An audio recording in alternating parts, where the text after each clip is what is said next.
Je veux que vous regardiez quelque chose maintenant. Peut-être que vous avez un objectif énorme que vous voulez, ou peut-être que c'est un objectif sur lequel vous travaillez déjà, et vous avez expérimenté beaucoup de revers, beaucoup de défaites. Vous avez connu beaucoup de déceptions. Peut-être que vous avez déjà abandonné. Et peut-être que vous avez juste besoin d'une petite flamme, un petit encouragement pour revenir dans le jeu. Voilà ce que je veux que vous regardiez. Il y a des gagnants.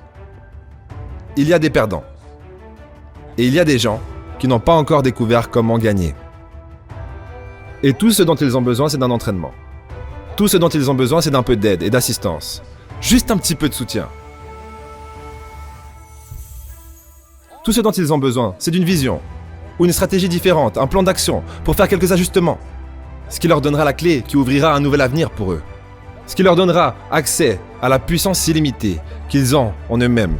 C'est tout ce dont ils ont besoin. Alors ce que je veux que vous fassiez, c'est penser à quelque chose que vous voulez pour vous, qui est réel pour vous, qui est important pour vous, qui donnera à votre vie une signification et un pouvoir particulier. Et je ne veux pas que vous disiez « je ne peux pas le faire ». Je ne veux même pas que vous le supposiez. Écoutez, il y a 5 ans, quand j'ai commencé dans ce domaine, je n'aurais pas pu faire le saut mental qui m'aurait montré là où j'en suis à l'heure actuelle. Je ne veux pas que vous commenciez à vous intimider vous-même psychologiquement. Non, non. Je veux que vous puissiez vous dire quelque chose à vous-même qui vous permettra de maintenir un niveau d'intégrité avec vous-même. Que quand vous dites cette chose, même si vous faites face à d'énormes revers, ça sera une référence pour vous garder dans le jeu, pour vous faire avancer, expérimenter et réajuster votre stratégie et votre plan d'action continuellement à la recherche d'un plan pour gagner. Alors c'est quoi cette chose ? Quand vous avez une idée, vous voulez avancer, vous n'avez peut-être pas d'argent, peut-être pas la bonne éducation. Vous n'avez peut-être pas le soutien ou les ressources dont vous avez besoin. Quelle est cette chose qui peut nous faire avancer, qui nous permettra d'agir sur nos rêves ? Quelle est l'une de ces clés qui va commencer à nous aider à découvrir les secrets de notre rêve ? Voici ce que je veux que vous répétiez après moi avec puissance et conviction. Dites « c'est possible ». C'est tout ce que vous avez à faire quand vous regardez vos rêves. Dites-vous simplement tous les jours « c'est possible ». Dites-vous simplement ça tous les jours, c'est possible. Parce que ça fait quoi ? Regardez. Ça va commencer à changer votre système de croyance. Vous voyez, la manière dont nous fonctionnons, mesdames et messieurs, c'est que nous manifestons ce que nous croyons possible pour nous. Quoi que vous ayez fait jusqu'à présent, la seule chose que c'est vraiment, c'est un doublon, c'est une reproduction de ce que vous croyez inconsciemment que vous méritez et de ce que vous croyez être possible pour votre vie. La plupart des gens opèrent depuis leur histoire personnelle, de leur mémoire, des choses qu'ils ont faites, des choses qu'ils ont vécues, des choses qu'ils ont vues, des choses qu'ils ont observées. Ce que je vous propose, c'est que vous opériez à partir d'une vision plus large que vous-même. J'aimerais que vous vous voyiez faire ce que vous voulez faire, vivre ce que vous voulez vivre, avoir ce que vous voulez avoir, faire ce qui donnera à votre vie un sens de valeur. Opérez depuis votre imagination, pas votre mémoire. Parce qu'à chaque fois que vous regarderez où vous voulez aller, je dois vous prévenir, vous aurez une conversation avec vous-même, après avoir parcouru les données que vous avez expérimentées dans votre vie, et vous vous direz que vous ne pouvez pas le faire. Et donc, ce que vous allez commencer à faire, c'est ignorer cette conversation intérieure. La plupart des gens, mesdames et messieurs, quand quelque chose leur arrive, ce qu'ils font, c'est qu'ils commencent à croire que c'est comme ça. C'est comme ça que ça a toujours été. Et ils ne voient pas la possibilité que ce soit différent. Exemple. Avant avril 1954, la croyance commune, la croyance universelle, parce qu'ils ont essayé, encore et encore et encore, et ils n'y arrivaient pas. La croyance était que l'homme n'était pas physiquement capable de franchir la barrière des 4 minutes, qu'il ne pouvait pas courir 1600 mètres en moins de 4 minutes. C'était la croyance sur la planète. Ça n'avait jamais été fait. Mais voilà ce qui s'est passé, mesdames et messieurs. Roger Bannister est arrivé. Et il a franchi la barrière des 4 minutes. Maintenant, voilà ce qui est important à ce sujet. Depuis cette époque, jusqu'à ce jour, plus de 20 000 personnes l'ont fait, y compris des gamins du lycée. Qu'est-ce qui a changé ? 20 000 personnes, mais qu'est-ce qui a changé ? Voilà ce qui s'est passé lorsqu'ils sont rentrés en piste. Ils savaient que ça avait déjà été fait. Et parce qu'ils savaient qu'on l'avait déjà fait, il y avait une nouvelle croyance à propos de cette barrière, à propos de cet objectif qui était inaccessible. Et ces 20 000 personnes se sont lancées dans la course, en croyant, en sachant dans leur cœur que quelqu'un l'avait déjà fait, que c'était possible, qu'ils pouvaient le faire. Je vous dis que si vous connaissez quelqu'un qui avait des objectifs, des rêves, quelque chose qu'il voulait faire, et qu'ils l'ont fait, alors je vous dis que vous le savez dans votre cœur, que si quelqu'un l'a fait, alors vous pouvez le faire, c'est possible. Et si quelqu'un peut faire de son rêve une réalité, alors c'est possible que vous puissiez faire de votre rêve une réalité.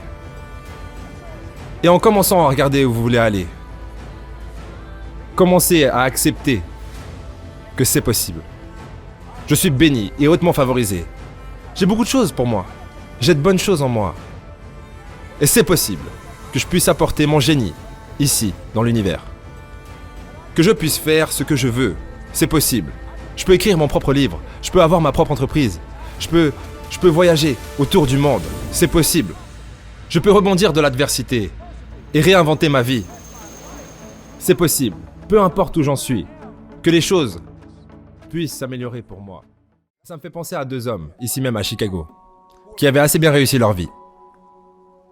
Les mêmes chances de départ, avec une éducation similaire. Ils travaillaient pour une entreprise pendant de nombreuses années. Et ils faisaient partie de ces gens qui ont été virés un jour. 2 gars qui étaient très bons amis. L'un cherchait un emploi pendant plusieurs semaines, avec l'autre également. Et ils ont fait face à la déception et au rejet, encore et encore et encore. Ils n'arrivaient pas à trouver de travail. Ce qui est l'histoire de beaucoup de gens à travers ce pays. L'un d'entre eux s'est arrêté. Il s'est découragé. Il a arrêté. Il est resté à la maison à regarder la télévision et est devenu très argumentatif et toxique avec sa femme. Il a commencé à boire de la bière, il passait la journée au téléphone avec ses autres amis chômeurs et négatifs. Et il a simplement abandonné. L'autre gars a continué à chercher un emploi, partout où il pouvait aller, chaque fois qu'il pouvait avoir une opportunité. Il n'arrêtait pas de demander aux gens. Il networkait, il consultait les journaux tous les jours. Il continuait à aller partout où il le pouvait, à essayer de trouver un job. Vous avez trop d'éducation, vous êtes surqualifié, vous ne resterez pas ici assez longtemps. Mais il a continué et continué. Il s'est rendu chez un employeur et a dit « Vous ne pouvez pas m'engager. Mais je sais que vous pouvez utiliser mes talents, mes capacités et mes compétences. Je ne veux pas rester à la maison à ne rien faire, juste laissez-moi faire du bénévolat. Vous n'avez rien à me donner, ça vous va ? Je veux juste travailler et être occupé. » L'employeur a dit « D'accord, mais c'est votre choix. Ne comptez pas sur moi pour vous donner quoi que ce soit. » Et ce gars est arrivé et a commencé à travailler. Il était le premier à arriver et le dernier à partir. Il était le meilleur employé de cette entreprise. 4 semaines plus tard, l'un des cadres supérieurs a démissionné. Ils cherchaient un remplaçant. Devinez qui est-ce qu'ils ont sélectionné ? Ce gars-là. Cet homme qui faisait du bénévolat. Il a eu le job. Quelle était la différence entre les 2 hommes ? La vue de l'œil et la vue de l'esprit. La vue de l'œil, c'est jugé sur la base de ce que vous voyez. C'est jugé selon les apparences. Mais la vue de l'esprit, c'est comment vous interprétez ce que vous voyez. Le premier homme a dit « Ce n'est pas possible, c'est fini, je suis foutu. Je ne peux pas le faire. Je ne peux pas y arriver. » Il s'est rendu. J'ai fait face au rejet encore et encore. Je n'y vais plus. Il n'y a pas de job ici. Mais l'autre gars, il a ressenti que malgré les non et les refus, malgré la mauvaise conjoncture économique, malgré ce que disent les journaux, que c'est possible. Que quelqu'un, quelque part, me donnera du travail. Il a juste continué à penser que c'est possible. Je me souviens quand j'étais dans l'audiovisuel, j'étais disc jockey. Je suis devenu très controversé. Non seulement j'étais disc jockey, mais je sentais que la radio était quelque chose pour non seulement divertir les gens, mais aussi pour leur donner de la force et les éduquer. Et je me suis fait virer. Je ne suis pas juste parti, ils m'ont viré. Ce fut un choc. J'ai dit, attendez une minute. Ils ont pris mon micro. Je pensais que c'était qui j'étais. Non, non, mesdames et messieurs, ce n'était pas le cas. Je devais faire quelque chose d'autre. Et je ne savais pas quoi faire d'autre. Voilà ce que je regarde. Quelle est l'une des utilisations de votre vie, à l'heure actuelle, que vous n'avez même pas encore découvert ? Vous voyez, je crois que lorsque vous n'avez pas assez d'encouragement pour agir sur vos rêves ou vos idées, ou alors vous n'êtes pas assez éclairé, dans ce cas-là, c'est la vie qui agira sur vous. Vous savez, la vie m'est tombée dessus et m'a dit « Les Brown, tu as dépassé tout ça. C'est le moment pour toi de faire autre chose. » Bien, je n'étais pas assez éclairé. J'ai organisé quelques playlists et j'ai récupéré mon travail. Donc ils ont dû me virer une deuxième fois. J'ai été viré 2 fois. Voilà ce que j'ai fait. Je devais trouver autre chose. Et donc, un homme m'a suggéré quelque chose. Il a dit « Laisse, pourquoi tu te présenterais pas aux élections ?» J'ai dit « Je n'ai jamais connu quoi que ce soit à propos de comment opérer sur une scène politique. J'ai entendu qu'il fallait encourager les gens à aller voter, mais je n'y connais rien en politique. » Il a dit « Bah, exactement comme toutes les autres personnes qui se présentent en politique. »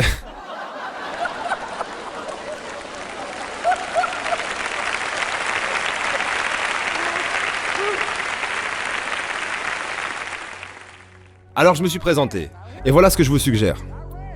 Vous devez faire ce que vous pouvez, là où vous êtes, avec ce que vous avez. Je n'avais pas d'argent. Je ne connaissais rien au processus politique.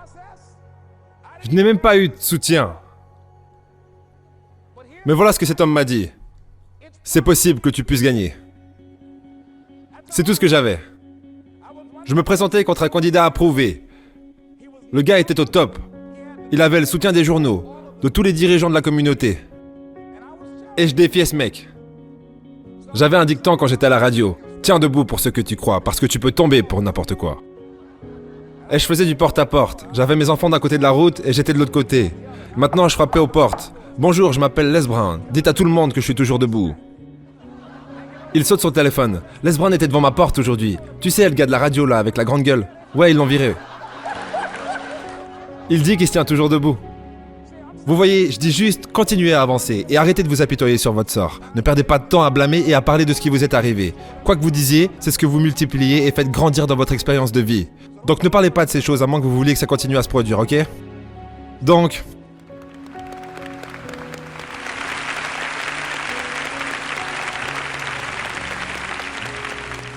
Pendant que je continuais à faire ça, j'avais mes enfants avec moi, nous faisions du porte-à-porte et nous n'avions pas assez d'argent. Finalement, nous nous sommes approchés de la date de l'élection et quelque chose s'est passé, ça m'a vraiment surpris. Il y avait des gars qui je pensais allaient soit me soutenir, soit rester en dehors de ça. Plusieurs leaders communautaires puissants. Ils se sont impliqués et ils ont soutenu mon adversaire. Je me sentais dévasté. Maintenant, c'est ce qui va vous arriver aussi. Lorsque vous travaillez sur votre rêve, des choses vont arriver. Et vous serez pris au dépourvu. Cela m'a tellement choqué. Ils n'avaient pas à faire ça. Tout ce qu'ils avaient à faire, c'est de rester en dehors de ça. Mais voilà qu'ils arrivent de nulle part pour jouer ce petit jeu-là. Maintenant, ça va arriver. Vous avez des gens qui croient que c'est leur affaire personnelle que de vous empêcher de vivre votre rêve, ok?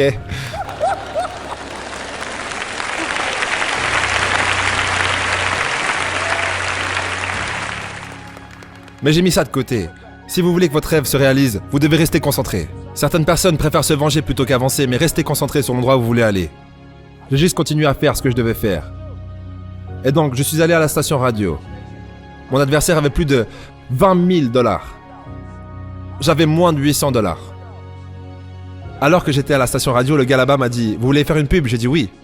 Il a dit « Ça a plutôt intérêt d'être une bonne pub, parce que cet argent va pas aller loin ici. » Et j'étais assis là au milieu de la salle de contrôle, et je pensais.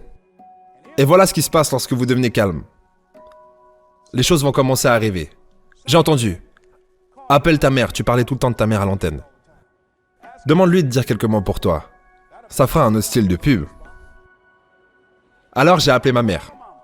Et j'avais une musique gospel qui jouait en arrière-plan.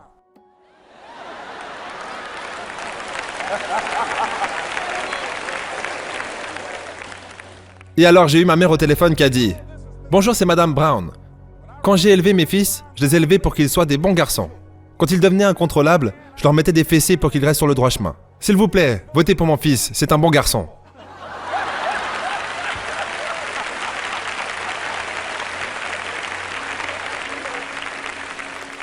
Habituellement, dans ce genre d'élection, il y a peut-être 3 ou 4 000 personnes qui viennent voter au premier tour.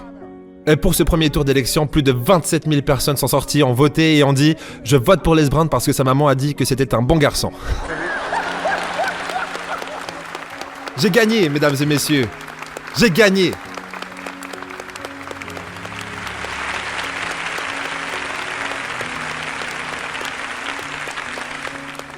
Donc vous devez être prêt à rester concentré, créatif, implacable. Parce que des choses vont vous arriver quand vous travaillez sur votre rêve.